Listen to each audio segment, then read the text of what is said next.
그 열자 탕문편에 우공이산의 이야기가 있습니다. 그 어리석은 노인이 산을 옮겨 놓는다. 우공이산이라고 하는 그 고사성어의 뜻입니다. 그 우공이 나이가 90세에 되던 해에 우공의 집, 그 90세 노인의 집 앞에 두 산이 있었습니다. 그래서 이 두 산 때문에 마을에 가려면 돌아가야 됐어요. 굉장히 불편했습니다.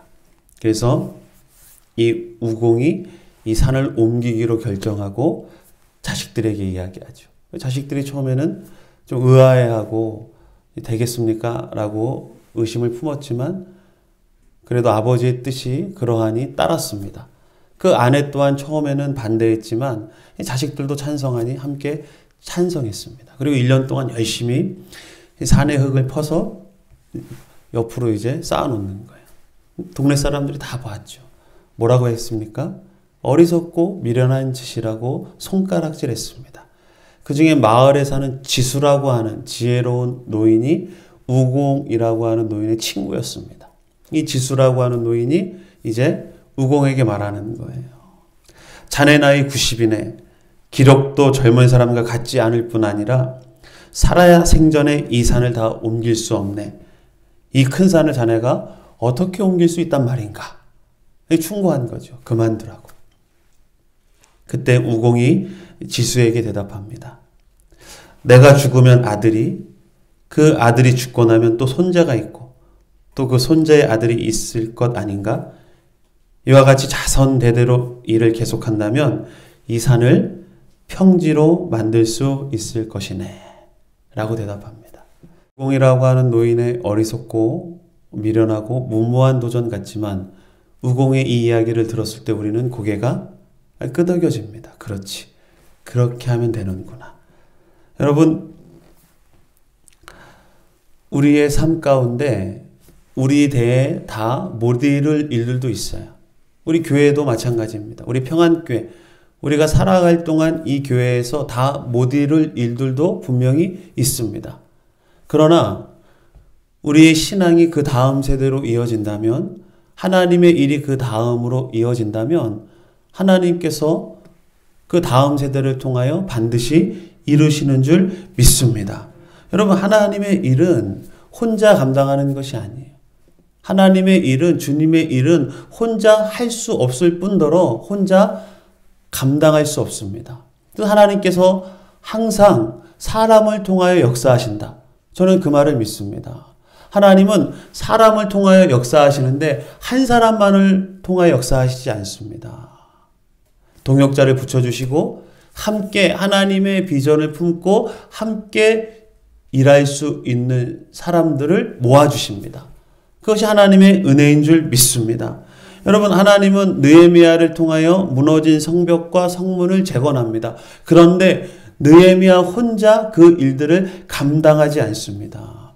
처음에는 느헤미야 혼자 시작했습니다. 느헤미야가 수상궁의 술관원으로 있을 때 동생 하나니로부터 예루살렘의 소식을 듣죠. 그 소식이 무엇이었습니까? 성벽은 무너졌고 성문은 불탔습니다. 성문이 무너져 있으니 이 예루살렘 주민들이 외세의 적이 침입해서 항상 능욕당하고 환난당하고 있습니다. 이 소식을 듣고 느헤미야는 어떻게 합니까? 금식하고 울며 하나님 앞에 기도합니다. 그때 하나님께서 주님의 선한 손을 통하여 느헤미야를 예루살렘의 총독으로 보내주게 됩니다. 여러분, 예루살렘 성벽이 왜 무너졌습니까? 이스라엘이 남유다와 북이스라엘로 갈라져요. 우리나라처럼. 우리나라가 북한과 남한으로 분단돼서 지금까지 여전히 그 슬픔의 역사를 안고 가지 않습니까? 이스라엘도 남유다와 북이스라엘로 쪼개집니다. 북이스라엘은 호세아 왕 때 아수르에 의해서 멸망당합니다. 그리고 남유다는 시드기야 왕 때 바벨론에 의해서 멸망당합니다. 바벨론 느부갈네살 그 장군이 예루살렘을 함락할 때 예루살렘 주변을 뺑 둘러서 바벨론 군대를 포위합니다. 바벨론 군대로 포위합니다. 그게 무려 18개월이에요. 18개월 동안 예루살렘 주변을 포위한 거예요. 물자가 드나들 수 없습니다. 양식이 다 떨어지죠. 기근이 굉장히 심하고 그리고 끔찍한 일들이 예루살렘 성 안에서 벌어집니다. 굶어 죽습니다. 18개월 만에 이 바벨론이 예루살렘 성을 함락합니다. 함락할 때 손쉽게 함락합니다. 그리고 이 누부사라단 이 장군이 예루살렘을 불태워버려요. 성벽을 무너뜨립니다. 열왕기하 25장 8절로 11절까지의 말씀에서 그 상황을 자세하게 묘사하고 있습니다. 여러분 들어보십시오. 바벨론 왕 느부갓네살의 19째 해 5월 7일에 바벨론 왕의 신복 시대장 누부사라단이 예루살렘에 이르러 여호와의 성전과 왕궁을 불사르고 예루살렘의 모든 집을 귀인의 집까지 불살랐으며 시대장에게 속한 갈대아 온 군대가 예루살렘 주위의 성벽을 헐었으며 성중에 남아있는 백성과 바벨론 왕에게 항복한 자들과 무리중 남은 자는 시대장 누부사라단이 모두 사로잡아가고 시대장이 그 땅에 비천한 자를 남겨두어 포도원을 다스리는 자와 농부가 되게 하였더라. 여러분, 바벨론 장군 누부사라단에 의해서 예루살렘 성벽이 무너졌을 뿐만 아니라 그 안에 있는 집들이 다 불타버렸어요. 그리고는 100여 년의 세월이 지난 후에도 여전히 성벽은 무너져 있었고 성문은 불타 있었습니다. 여러분, 무너진 것은 성벽과 성문만이 아니었어요. 하나님 민족으로서의 자긍심과 신앙심이 함께 무너졌습니다. 여러분, 실패를 경험한 유대 민족은 정서적으로 무너져 있었던 거예요.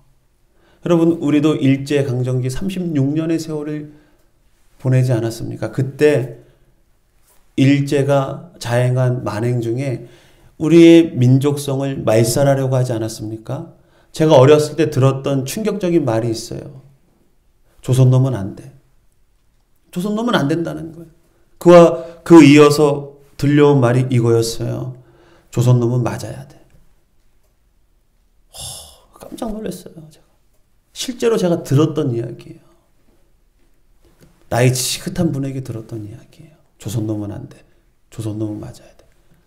후에 제가 알고 봤더니 일본이 우리에게 심어놓은 아주 뿌리 깊은 패배주의더라고요. 정신을 말살하려고 했습니다. 여러분, 바벨론에 의해서 예루살렘 성벽과 성문만 무너진 것이 아니라 유대인들은 하나님 백성으로서의 삶, 하나님 백성으로서의 정체성도 무너져 있었던 거예요. 그것을 다시 재건하는 말씀이 느헤미야입니다. 무너진 성벽뿐만 아니라 하나님 백성으로서의 정체성을 회복하는 이 말씀이 느헤미야서입니다. 성벽만 재건된 것이 아니라 예루살렘 주민도 성벽이 재건되는 과정 속에서 회복의 역사, 회복을 경험합니다. 여러분, 제가 건축하시는 분들에게 얘기를 들은 적이 있어요. 집을 완전히 허물고 새로 짓는 게 쉽습니까? 아니면 그 낡은 집을 새로 고치는 게 더 쉽습니까? 어느 쪽이 더 쉬운 것 같아요, 여러분? 아예 그냥 허물어버리고 새로 짓는 게 더 쉽대요. 아예 허물어버리고. 그 있는 뼈대를 남겨두고 리모델링 하는 게 훨씬 더 어렵다고 합니다.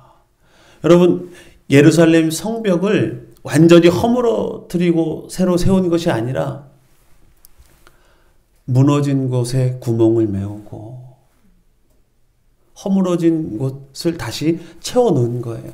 완전히 허물어뜨린 다음에 화합벌판에 성벽을 새로 지은 게 아니에요. 여러분, 이스라엘 민족이 바벨론에 의해서 포로의 70년의 생활을 견뎠고 민족적 자존감이 무너진 그 상황에서 다시 세워져 나가기가 굉장히 힘들고 어려웠습니다. 그럼에도 불구하고 하나님의 은혜와 하나님의 그 섭리를 통하여 예루살렘 성벽이 재건되었고 예루살렘 주민들의 신앙의 삶이 회복되었습니다. 오늘 본문 말씀이 3장에서 가장 많이 등장하는 단어 두 개가 있어요.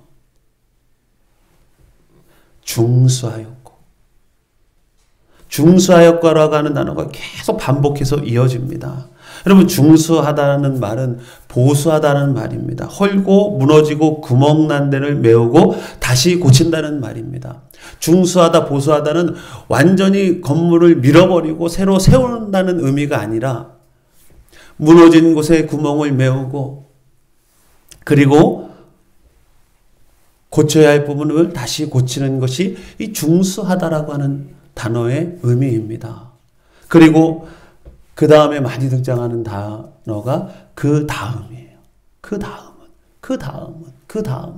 30번 이상 등장합니다. 오늘 본문 말씀에서도 몇 번이나 등장합니다.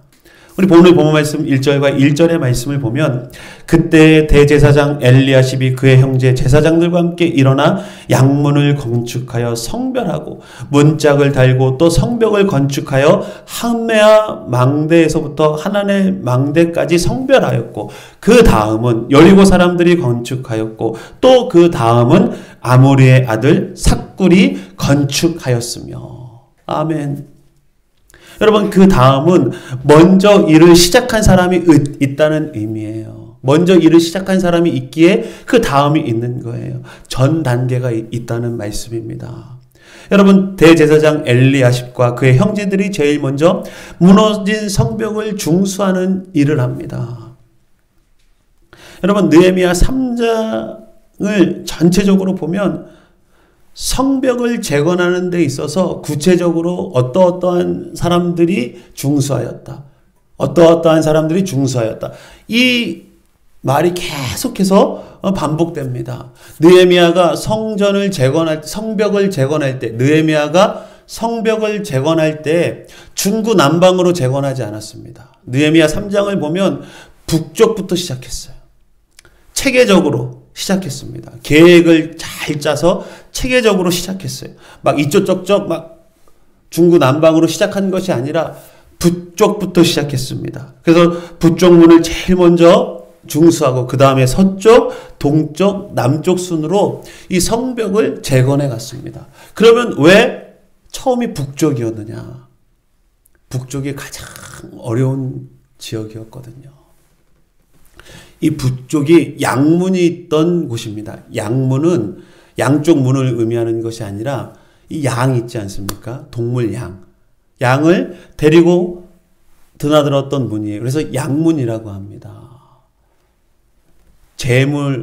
제사용으로 쓰일 양을 데리고 들어갔던 문이라 양문이라고 불렀습니다. 이 양문을 제일 먼저 재건했습니다. 그때 이 사마리아와 가장 가까운 곳이 이 북쪽이었어요. 그러니까 이방 민족들에 의해서 제일 많이 침략받은 곳, 제일 많이 공격받은 곳이, 제일 많이 약탈당하던 곳이 이 북쪽이었어요. 그래서 북쪽 먼저 재건하기 시작했습니다. 그런데 여러분, 놀라운 것은 제일 먼저 시작한 사람들이 누구입니까? 대제사장 엘리야십과 그 형제들이에요. 제사장들이 그 일들을 제일 먼저 감당했어요. 가장 어려운 일을, 가장 힘든 일을 제사장들이 먼저 감당했습니다. 노블레스 오블레자라고 여러분 들어보셨을 거예요. 사회적 책임을 그 나라에서 상류층들이 감당한다는 의미죠. 여러분, 우리나라도 그렇지 않았습니까? 일제강점기 시대 때 제일 먼저 재산 팔고 독립운동에 뛰어들었던 분들이 바로 조선시대 말기 양반들이었습니다. 그리고 사회 지도층들이었습니다. 여러분, 김구 선생님이 마음에 품고 다니던 한시가 있었습니다. 조선 후기의 문신 이양언이라고 하는 분이 지었던 시로 알려져 있어요. 답설 야중거, 불수 혼안행, 금일아행, 적수 작후 인정이라고 하는 한시입니다. 제가 찾아보았죠. 이 시를 해석하면, 이 시를 풀었으면 이런 뜻입니다. 는 덮인 들판을 걸어갈 때 모름지기 함부로 걷지 마라. 오늘 걷는 나의 발자국은 반드시 뒷사람의 이정표가 된다. 여러분, 무너진 성벽과 불탄 성문을 재건하는 첫 시작은 제사장들이었습니다. 이들이 양문을 건축하고 성별했고 문짝을 달고 건축했습니다. 그리고 그 다음으로 이어졌어요. 그 다음으로. 하나님의 일은 혼자 하는 것이 아니에요. 그 다음이 있어야 합니다. 여러분, 그 다음이 있으려면 눈 덮인 들판을 어지러이 걸으면 안 돼요. 그 다음이 있으려면 눈 덮인 들판을 막 어지러이 걸으면 그 다음이 없어질 수 있습니다. 올곧게 걸어야 합니다.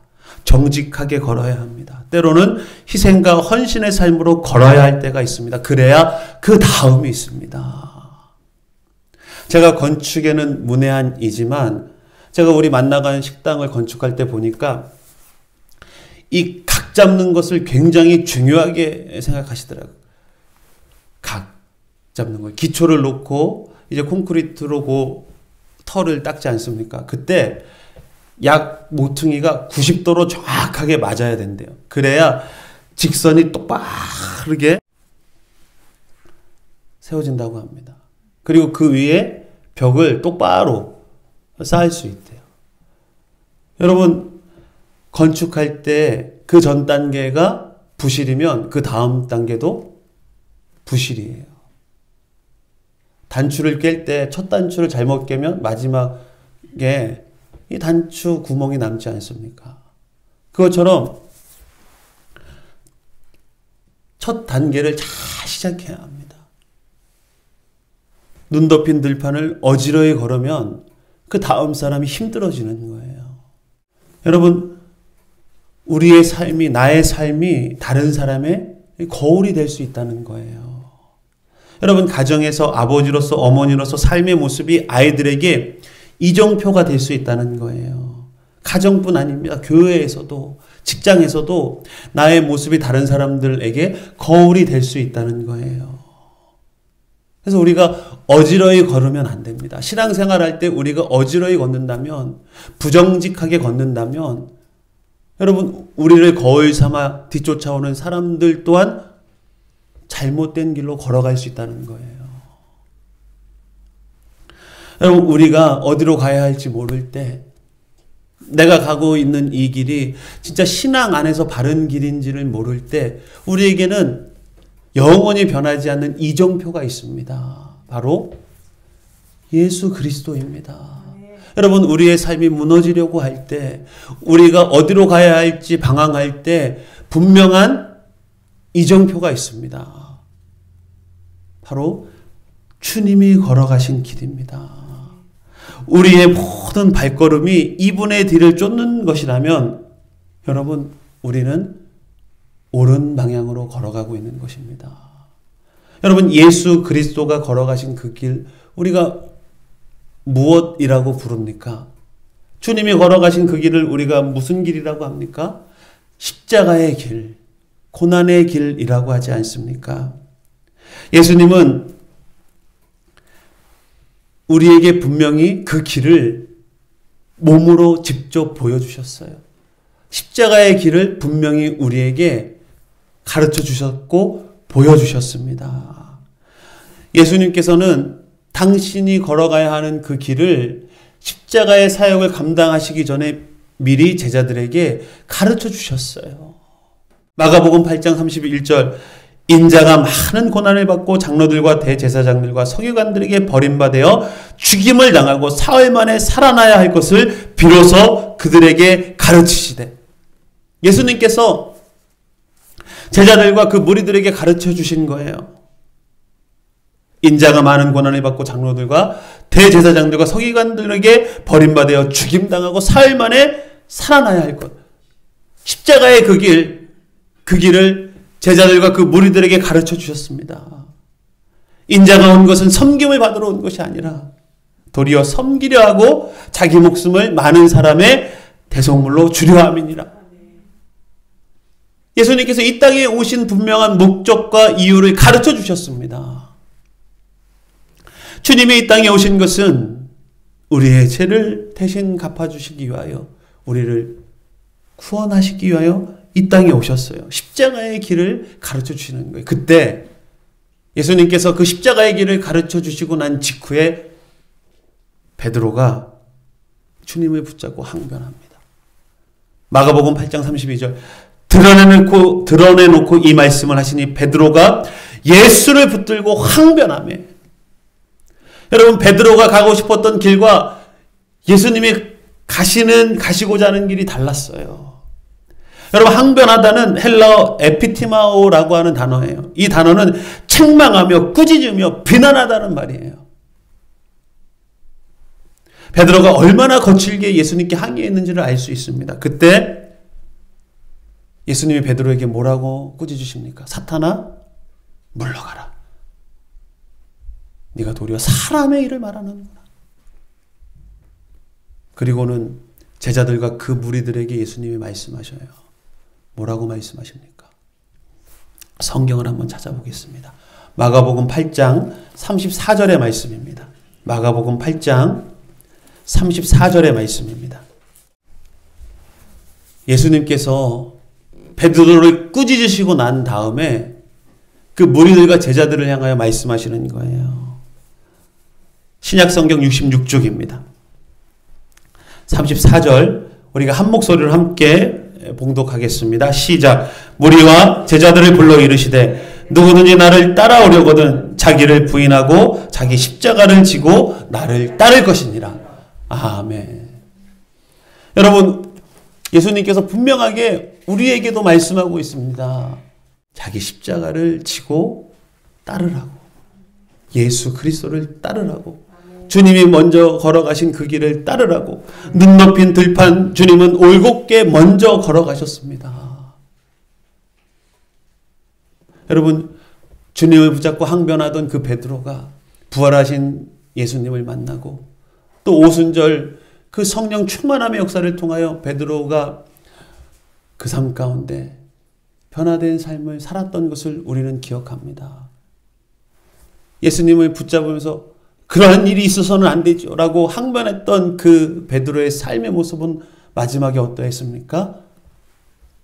자기를 부인하고 자기 십자가를 지고 예수님을 따랐습니다. 여러분, 베드로전서 2장 19절로 21절까지의 말씀을 보면 베드로가 쓴 서신이지요.